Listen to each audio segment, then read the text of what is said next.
Nggak ada itu pangkat, nggak ada itu jabatan itu kan. Kita mau bertemu Tuhan ya sudah sama satu ini gitu.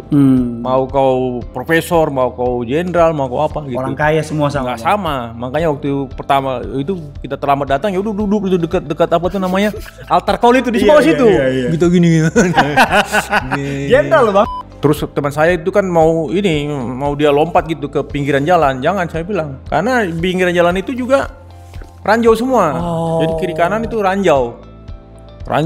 Jadi kita tidak heran kalau di Kamboja itu ada kalau naik sepeda ada yang kakinya kiri hilang satu, kaki kanan hilang satu. Jadi mereka saling berboncengan begitu.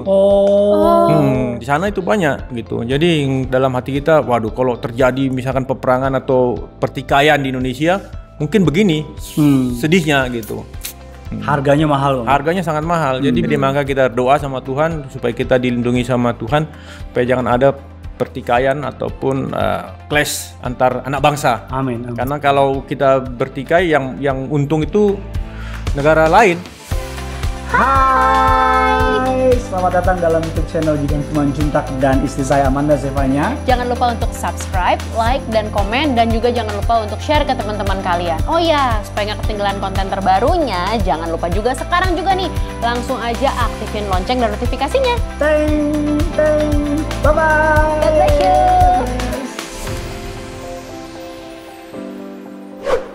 Mantap jiwa.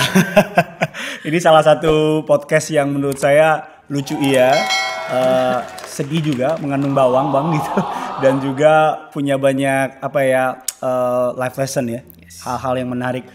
Kalau nggak salah juga aku pernah dengar abang cerita dulu waktu pangkatnya masih apa sih, masih di pangkatnya masih agak di bawah, terus Pak Paryaji nubuatin abang doain pensiun bintang 3. Ya waktu itu masih letkol. Iya. Terus saya lihat kan di TV waktu itu kita pulang dari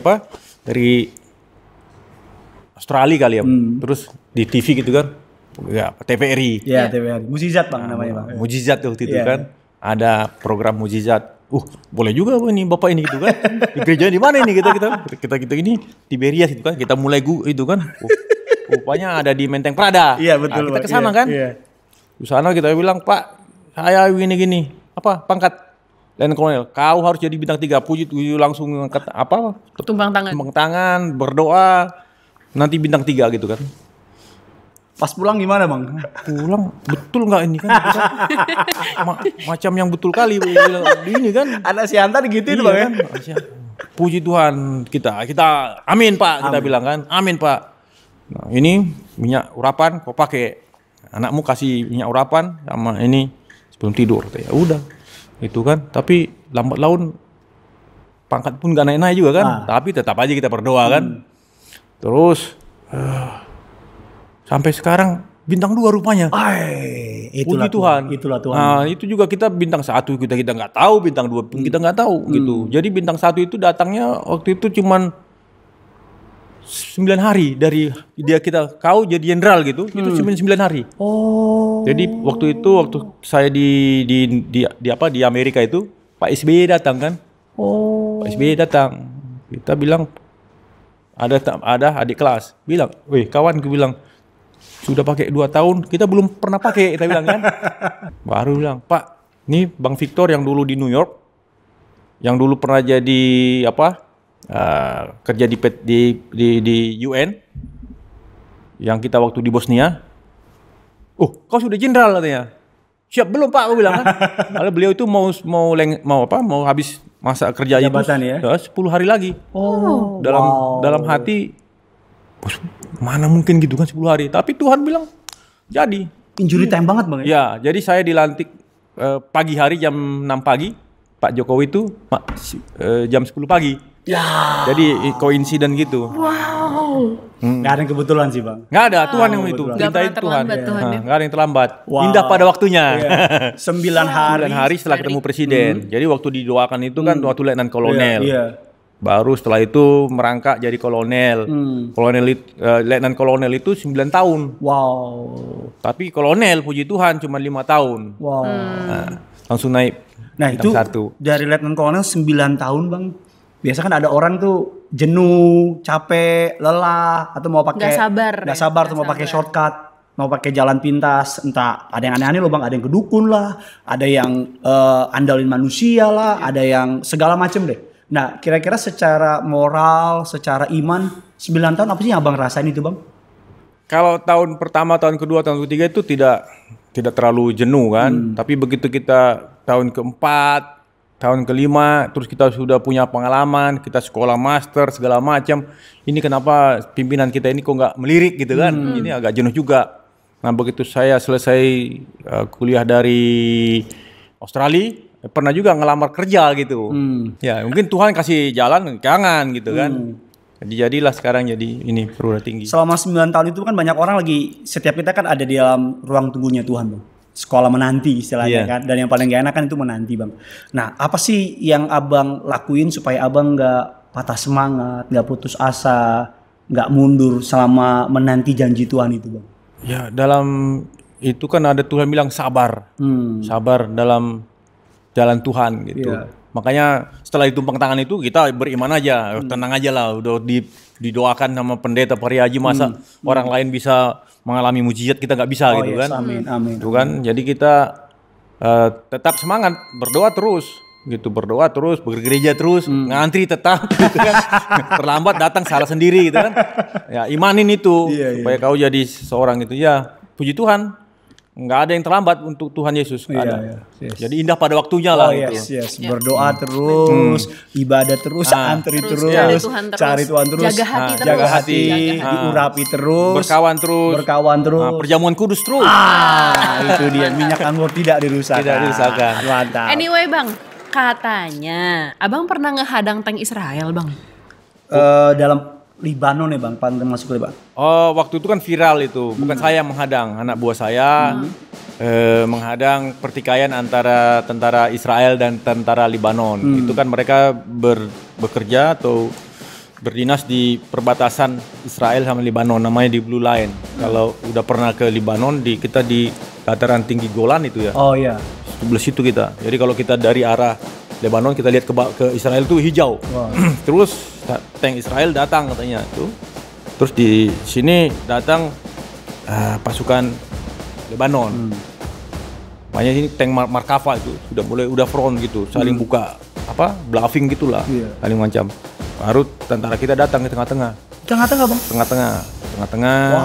Bilang kalian jangan bertikai. Kita datang Indonesia ke sini ya mungkin bukan Indonesia. UN datang ke sini untuk menengahi, jangan bertikai, menciptakan perdamaian, ceasefire, itu sampai berapa jam gitu. Dan anggota kita melaporkan ini ke markas besar yang ada di Lebanon.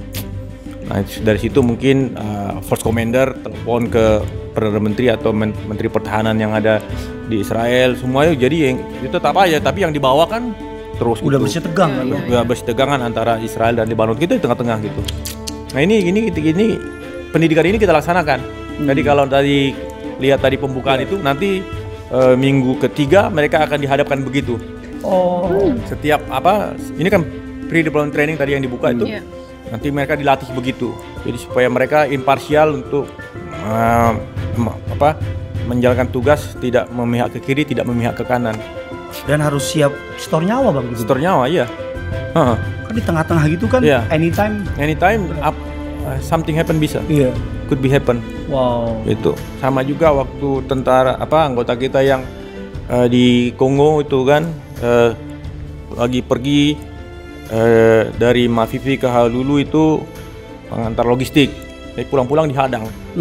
Dihadang oleh tentara Allied Defense Forces dari Uganda masuk ke Kongo. Nah waktu itu anak buah saya gugur satu orang itu dihadang, memang ditembakin gitu, semuanya hancur semua, bajunya diambil, helmnya diambil, senjatanya diambil, handphonenya diambil semuanya oleh pemberontak. Diberondong senjata. Berondong ya. Wow. Jadi pasukan perdamaian ini sebenarnya nggak mudah tugasnya. Tidak semudah yang dipikir orang. Enggak. Jadi kita ada the worst skenario itu ya gugur di medan tugas gitu. Ngomong-ngomong ada berapa banyak sih Bang pasukan Indonesia di negara-negara yang bertikai itu? Kita sampai sekarang itu lebih kurang 2.650 orang personil di seluruh dunia. Yang paling banyak itu di Lebanon. Di sana kita ada Joint Mechanized, terus ada Military Police, ada CIMIC, itu CIMIC Civil Military Cooperation, terus ada yang mengamankan markas, terus ada lagi kita ini kapal perang di sana. Kapal perang kita ada di sana, kapal perang Sultan Iskandar Muda kita deploy di sana, itu 200 orang di sana. Untuk mengamankan Laut Tengah itu di sana. Terus ada lagi di Kongo itu ada Rapidly Deployed Battalion, itu berangkat pertama kali tahun 2019 diberangkatkan oleh Bapak Presiden Pak Jokowi. Kemudian di sana ada kita Kompiseni yang sudah 20 tahun di sana untuk membangun infrastruktur kebutuhan UN sama kebutuhan pemerintah lokal. Terus kita punya lagi di Central Afrika satu Kompiseni itu 200 orang. Ini akan ditambah jadi 215 orang. Kemudian tersebar lagi ada military observer di berbagai negara sama MILOPS. Itu ada di Kongo, ada di Sudan, South Sudan, Abyei, di Haiti. Itu dari tahun berapa Bang Indonesia mengirim pasukan? Pasukan Indonesia dikirim mulai tahun 1957 pertama kali sampai sekarang. Kita sudah mendeploy lebih kurang 46.000 sekian orang. 1957 kita merdeka 1945. Ini nggak terlalu jauh dari kemerdekaan. Langsung Bang. Langsung itu. Di antara itu ada juga yang banyak yang gugur. Kalau dalam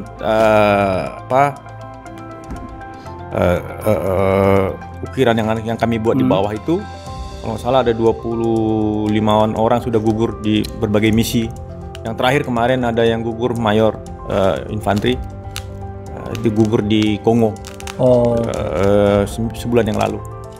Jadi patung yang dibawa itu emang pengingat buat anggota-anggota yang udah gugur, Bang? Jadi patung itu tadinya sih patung peacekeeping gitu, menjaga perdamaian. Cuman saya lihat kok nggak ada yang mencatat yang gugur gitu kan. Jadi ada ide-ide dari ada anak buah komandan, gimana kalau kita bikin satu prasasti untuk mengingatkan anak buah itu beberapa orang yang gugur, nanti kalau keluarga datang bisa melihat bahwa nama bapaknya sudah diukir di prasasti itu satu. Kemudian yang kedua, setiap nanti selesai ini pre-development training kita akan bikin upacara di situ. Satu untuk mengingatkan supaya mereka jangan gugur, namanya tulis di situ. Kemudian untuk menghormati yang sudah gugur. Tuh, jadi tradisi yang mungkin saya pikir lebih baik untuk mereka. Jadi kalau teman-teman pergi ke markas besar pasukan pusat misi pasukan perdamaian Indonesia di daerah Sentul, jadi ada sebuah patung besar yang udah gambarnya bagus, sudah dikasih warna ya, Abang Komandan. Terus juga saya suka sekali ada semacam kayak red carpet. Ya, red carpet. Terus ada prestasi, semacam seakan-akan kayak menghormati menghormati dan juga menjadi friendly reminder ya Bang ya, bahwa kalau mereka bertugas anything can happen ya. Wow.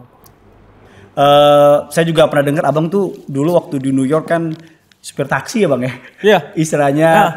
Kenapa sih Bang, kan tugas tuh kok jadi malah? Jadi waktu dulu kan saya ditugaskan setelah dari Kamboja, jadi peacekeeping, jadi stafnya PBB. Bukan Persatuan Bangsa Batak, bukan. PBB. Itu PBB lain itu Bang. Iya, karena di sana ada PBB juga. Oh gitu Bang ya. Nah, PBB Persatuan Bangsa Batak di sana itu tahun 39 sudah ada. Ada di sana. Jadi yang ini PBB Persatuan Bangsa-Bangsa. Ditugaskan waktu itu dari Mabes TNI, Seconded Officers yang menangani Bosnia Herzegovina. Yugoslavia waktu itu kan pecah kan. Nah, saya ditugaskan oleh Mabes TNI. Waktu itu karena gajinya dari TNI, ya kadang-kadang datang, kadang-kadang enggak. Jadi 2.700 gaji itu kan, uang saku lah, apalah itu namanya, expenses itu kan, dikasih sama Mabes TNI. Nah, mereka nggak tahu mahalnya hidup di sana. Karena untuk nyewa apartemen aja itu 1.400 kalau salah dulu. Itu studio itu cuma kamar sama tempat kamar mandi sama tempat masak, udah gitu. Itu studio namanya. Itu 1.400. Jadi tinggal 1.300 kan? 1.300 itu untuk kita angkut untuk beli makan, untuk commute ya dari dulu udah saya tinggalnya di Queens ke New York ke Manhattan itu kan beli tiket itu setiap hari naik kereta api. Udah habis kan? Habis. Jadi paling ya untung saya belum nikah waktu itu kan. Belum lagi untuk cari hiburan-hiburan kan. Nah, kalau dulu kan masih bisa nonton opera itu kan, Les Miserables apa itu kan pengen juga kita kan. Masa kita anak muda di New York enggak mumpung kan? Bang ya? Iya mumpung ini kan. Terus kita waktu itu udah Mabes TNI itu nggak ngirim uang 4 bulan, 5 bulan gitu kan. Waduh ini susah juga nih lama-lama itu kan. Kita tanya sama kawan kita situ ada juga ya tadi yang PBB yang pertama tadi kan tahun 39 itu kan. Gimana cari duit? Oh ikut awal katanya. Loper koran kita. Oh siap. Loper koran dulu. Loper koran tuh. Yang paling sedih itu kalau musim dingin. Dingin kali Bang ya? Dingin kali itu. Jam 3 pagi udah bangun. Terus harus jam 5 pagi sudah harus lempar kan. Jadi ngambil dari pengumpulnya itu baru kita lempar lah di sekitar mana kita ditugaskan gitu kan. Baru tiap minggu datanglah itu uang kan. Itu tapi masih kurang. Jadi setelah loper koran tukang taksi. Jadi sana si Kuning namanya. Tanya sama kawan kita itu orang Batak sama si Anturi. Panggilnya Lae gitu kan. Lae. Cuman itu si Kuning itu dia bilang. Lae mau? Iyalah gue bilang. Ini harus begini. Enggak ada masalah itu gue bilang. Jadi taksi lah. Taksi di Manhattan. Tentara kapten. Gitu kan, cari duit itu. Jadi makanya tadi bilang nggak ada yang instan, nggak ada. Tapi kalau misalkan kita bilang ini gimana ini pulang aja ini gitu kan, jangan bersungut-sungut. Nah, Tuhan bentuk kita memang dari gitu. Kalau nggak kita misalkan tugas di sana belum tentu di sini. Iya betul. Gitu kan. Betul. Tuhan kasih tahu, kau nanti end up-nya tuh jadi komandan perdamaian. Gitu kan. Itu jadi masalahnya dulu nggak tahu kan Bang? Nggak tahu. Makanya, tapi kita aku bilang ini kesempatan untuk bekerja di luar negeri, boleh juga ini gitu kan. Jadi sama aja gitu. Jadi ya supir taksi, nyupir, mencari tambahan. Jadi untuk anak muda ya gitu yang merantau, jangan segan-segan bekerja apapun. Jangan malu, jangan gengsi Bang. Jangan gengsi. Pangkat tinggi boleh. Itu ada lagi aku waktu sekolah di Australia. Sekolah di Australia, istri saya itu tuh kerja di di kafe nyuci piring. Nyuci piring. Nyuci piring. Itu kan, motong-motong daun salad gitu kan untuk disiapkan ke ini. Untuk dijual sama kafe itu kan. Nah, saya sendiri tukang potong rumput. Potong rumput tuh, itu let call itu. Makanya pakai kacamata. Untuk uang bukan untuk anak itu dua itu. Jadi nggak ada yang instan, makanya gue bilang dari tadi nggak ada yang instan. Jadi semuanya penuh perjuangan gitu.